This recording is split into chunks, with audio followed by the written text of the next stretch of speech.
We are rolling for the third time. Yes, this is the video you are seeing. However, I literally did like 2 different takes of this video and like, oh my gosh, I keep stumbling over my words. But at this point, it's getting kind of late outside. So, and like, I would like to go to bed at a good time. So we are gonna make this video work. Welcome back to The Universe Overexplained, a series of multiple, hopefully, seasons in which I literally overexplain the universe using physics and math and whatever else I feel like. Today we are in a new setting and it is raining outside. Let's appreciate the rain. Okay, rain appreciation time is over. I really hope you could hear that. If not, I'll just enhance the sound of the rain using the magic of CapCut. So yeah, I'm a little damp right now because I ran outside to go get my backpack that had my iPad in it so I could record, right? I'm sorry, I don't use a fancy recording camera, although I think we all knew that by now. Like, the most expensive thing I own is this little microphone right here, but it doesn't even attach to my iPad, and there's, you know, so the audio is what it is. We're gonna get into this video, though, before I ramble on about a bunch of random stuff.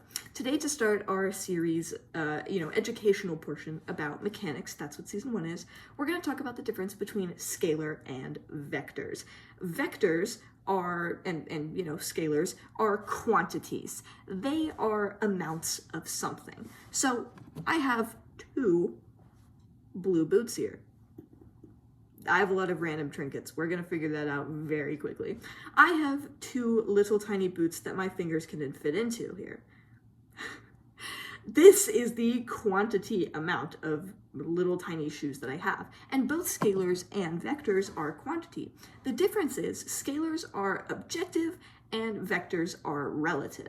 And we're about to explain what that means with a little demonstration in which I take steps. Let's get to the demo. We are now in demo form. Also, this is my dog. She's very cute. And also, I think I just woke her up. I'm sorry. Hashtag let your dog sleep. Okay, so here's how I'm going to demonstrate the difference between a vector and a scalar quantity. I'm going to take steps. So, example 1, scalar quantities. I take a step this way, and I take a step that way. The scalar quantity of the amount of steps I took is 2, because, I took 1, 2.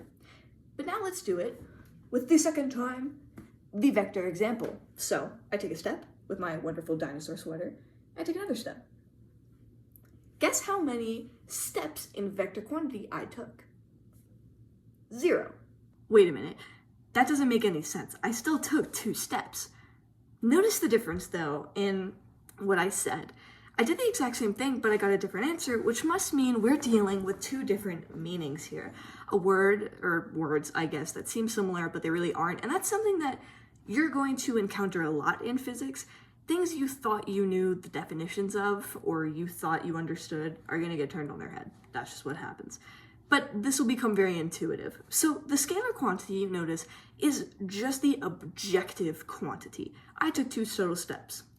But, and that's called the magnitude, how much. However, the vector quantity is different. In the vector quantity, I actually took 0 total steps because I ended up back in the same place. And this is where I insert my favorite definition of vectors ever from none other than Despicable Me. Vector! That's me, because I'm committing crimes with both direction and magnitude. Oh yeah! Notice, Vector literally explained what he was. He's a vector. He moves to the moon with both direction and magnitude. Oh yeah. I'm not doing the real thing. I'm not doing that. But yes, vectors are both direction and magnitude. That is the definition of a vector. You are essentially I have 2 boots, right? That's the scalar version, right?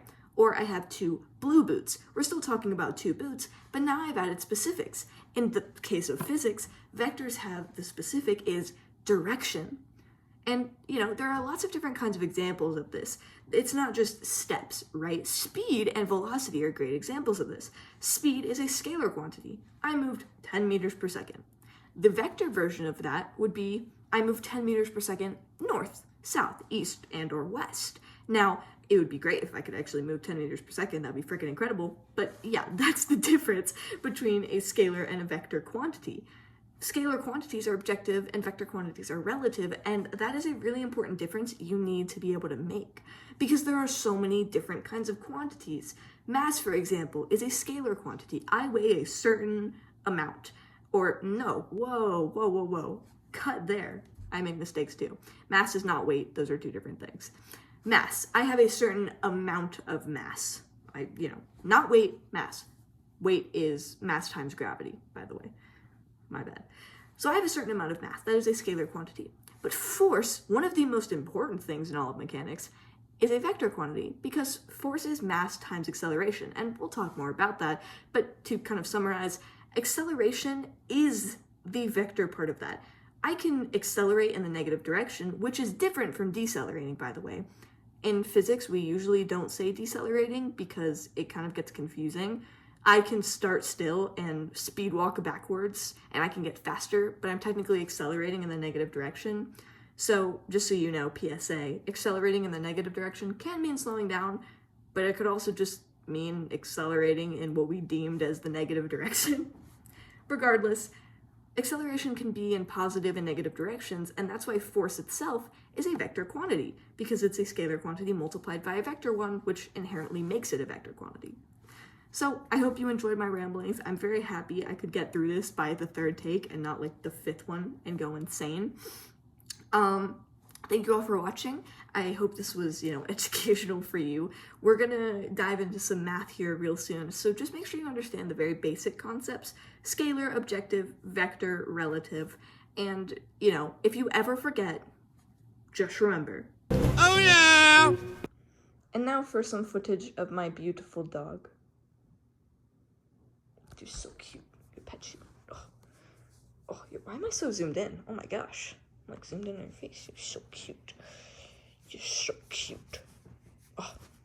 Guys, after you do your physics, make sure you go love your dogs. And if you don't have dogs, you can just love my dog from the internet. It's okay. You're so cute. Oh, yes. I'll hold her. Oh. She doesn't want to hold my hand. Okay, well. This is awkward.